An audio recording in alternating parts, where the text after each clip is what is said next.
नमस्कार, मैं रुचि सिंह और आप देख रहे हैं बातें यूपी की। मैं हाजिर हूं दिन भर की 10 बड़ी खबरों के साथ। प्रधानमंत्री नरेंद्र मोदी ने 15 जून को साइप्रस का दौरा किया। यह भारतीय प्रधानमंत्री का 23 वर्षों में पहला दौरा है।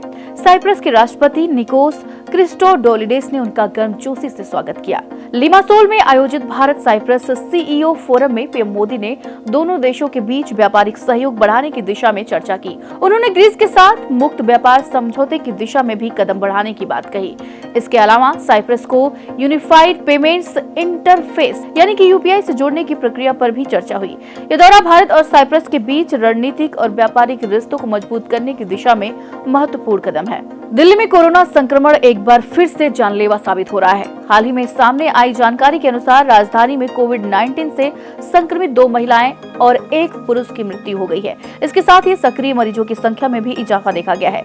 विशेषज्ञों का मानना है कि लोगों में लापरवाही और सुरक्षा उपायों की अनदेखी संक्रमण को बढ़ावा दे रही है। स्वास्थ्य विभाग ने लोगों से निवेदन किया है कि वे मास्क पहने, हाथ धोते रहें और सामाजिक दूरी का पालन करें। सरकार और स्वास्थ्य प्राधिकरण स्थिति पर निगरानी बनाए हुए हैं और समय समय पर आवश्यक दिशा निर्देश जारी कर रहे हैं। उत्तर प्रदेश में मुख्यमंत्री योगी आदित्यनाथ की सरकार ने पुलिस विभाग में अब तक की सबसे बड़ी भर्ती प्रक्रिया पूरी की है।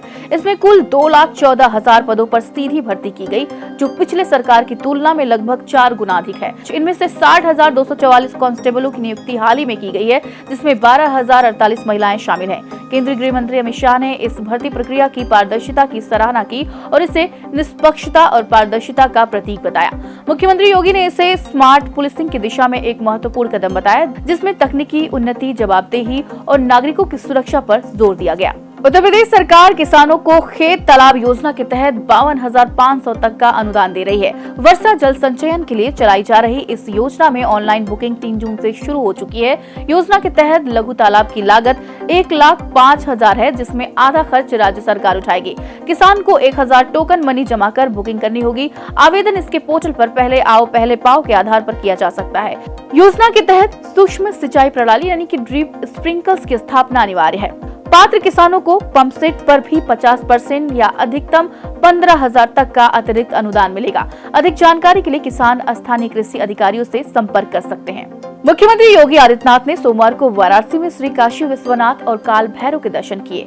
इसके बाद सर्किट हाउस में अधिकारियों के साथ बैठक कर कानून व्यवस्था और विकास कार्यों की समीक्षा की। सीएम योगी ने मोहन सराय से अदलपुरा मार्ग पर बन रहे ओवरब्रिज, लालपुर स्टेडियम में एस्ट्रोटर्फ की स्थापना, पांडेपुर मानसिक अस्पताल में बन रहे 430 बेड के मेडिकल कॉलेज और वाराणसी भदोई 4 लेन सड़क परियोजनाओं का निरीक्षण किया। उन्होंने अधिकारियों को निर्देश दिया कि इन परियोजनाओं को गुणवत्ता और समय सीमा के भीतर पूरा किया जाए। उत्तर प्रदेश में लोक निर्माण विभाग यानी कि पीडब्ल्यूडी में 106 जेई और 104 एई का तबादला किया गया। इसके अलावा 36 अधीक्षण अभियंता यानी कि एक्सियन और एक मुख्य अभियंता के स्थानांतरण की प्रक्रिया भी शुरू की गई है। हालांकि उनके तबादले बाद में किए जाएंगे। पीडब्ल्यूडी मंत्रालय मुख्यमंत्री के पास होने के कारण 15 जून के बाद से तबादला प्रक्रिया में कोई रुकावट नहीं आई। वहीं बेसिक शिक्षा विभाग के अधिकारियों के तबादले अगले आदेश तक स्थगित कर दिए गए हैं। बीएससी के पदों पर स्थानांतरण की प्रक्रिया फिलहाल रोक दी गई है। यह निर्माण मुख्यमंत्री के अनुसार विभागीय कार्यों को बेहतर तरीके से पूरा करने के उद्देश्य से लिया गया है। प्रदेश के 9 जिलों मथुरा, बलिया, पीलीभीत, गोंडा, कानपुर देहात, अमरोहा, महाराजगंज, अंबेडकर नगर और मैनपुरी में नए सर्वोदय विद्यालय चालू सत्र से शुरू होंगे। कक्षा 6 से 8 तक के करीब 2,000 बच्चों को निःशुल्क शिक्षा व आवासीय सुविधा मिलेगी। 2026 से यह विद्यालय कक्षा 12 तक संचालित होंगे। इसके साथ ही प्रदेश में अब कुल 109 आवासीय सर्वोदय विद्यालय हो जाएंगे। इनमें 60% अनुसूचित जाति जनजाति, 25% पिछड़ा वर्ग और 15% सामान्य वर्ग से छात्र लिए जाएंगे। बच्चों को टैबलेट, आधुनिक लैब और कंप्यूटर की सुविधाएं भी मिलेंगी। समाज कल्याण विभाग का यह प्रयास गुणवत्तापूर्ण शिक्षा उपलब्ध कराने की दिशा में एक महत्वपूर्ण कदम माना जा रहा है। IIRF रैंकिंग 2025 में चंद्रशेखर आजाद कृषि एवं प्रौद्योगिक विश्वविद्यालय कानपुर यानी कि CSC को देश भर में चौथा और उत्तर प्रदेश में पहला स्थान मिला। यह रैंकिंग राज्य विश्वविद्यालय के आधार पर जारी की गई है, जिसमें CSC ने 929.44 स्कोर हासिल किया। प्रदेश के अन्य कृषि विश्वविद्यालय में मेरठ स्थित सरदार वल्लभ भाई पटेल कृषि विश्वविद्यालय को 22वां और अयोध्या के आचार्य नरेंद्र देव कृषि विश्वविद्यालय को 38वां स्थान मिला है। योगी सरकार ने 2026 से 2031 तक उत्तर प्रदेश के शहरों में विकास के लिए 1.29 लाख करोड़ रुपए की योजना तैयार की है। इस ब्लूप्रिंट में सड़क नेटवर्क पर 30,000 करोड़, जल भराव रोकने के ड्रेनेज पर 27,500 करोड़ और सीवरेज शौचालय पर 15,000 करोड़ खर्च किए जाएंगे। हर घर तक साफ पानी पहुंचाने के लिए 9,900 करोड़ और देख रेख हेतु 8,286 करोड़ का प्रावधान है।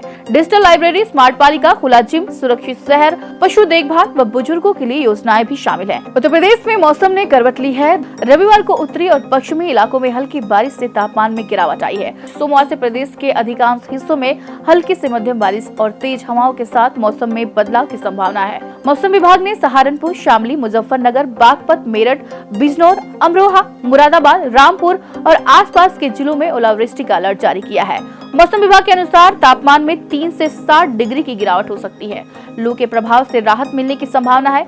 वहीं बांदा, चित्रकूट, कौशाम्बी, प्रयागराज, फतेहपुर, प्रतापगढ़ सहित कई इलाकों में मेघ गर्जन और वज्रपात का अलर्ट जारी किया गया है। तो ये थी दिन भर की 10 बड़ी खबरें। ऐसी खबरों के लिए आप देखते रहिए और करते रहिए बातें यूपी की।